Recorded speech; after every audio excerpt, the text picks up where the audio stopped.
వెల్దుర్తిలో ప్రధానమైనటువంటి సమస్య ఈ ట్రాఫిక్ సమస్య. మనకు కొత్త బస్ స్టాండ్ యూజింగ్ లేదు కాబట్టి ఇప్పుడు పాత బస్ స్టాండ్ కి అందరూ వచ్చి ఇక్కడ ట్రాఫిక్ అనేది జామ్ అయిపోతుంది.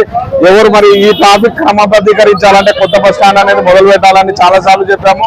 మరి ఆర్టీసీ వాళ్ళు కనీసము ప్రయాణికుల కోసం చలువ పందులు కూడా వేయలేదు, మంచినీళ్ళ సదుపాయం కూడా కలిగించలేదు. మరి దీనికోసం మనం నవీన్ గారు అడుగుతున్నాం. నవీన్ గారు చెప్పండి, వెల్దుర్తిలో ఇంత సమస్యను మీరు ఎందుకు చేయడం లేదు? రాజకీయ నాయకులు కూడా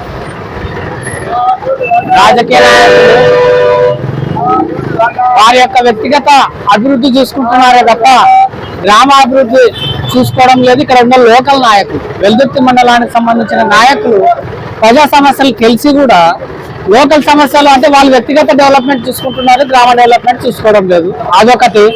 తర్వాత వచ్చేసి ఇక్కడ ప్రధాన సమస్య ఈ యొక్క మేజర్ గ్రామ పంచాయతీలో ఈ యొక్క సమస్య పరిష్కరించాల్సింది, కానీ చాలా నిర్లక్ష్యంగా ఈ విషయంలో చేస్తూ ఉన్నారు.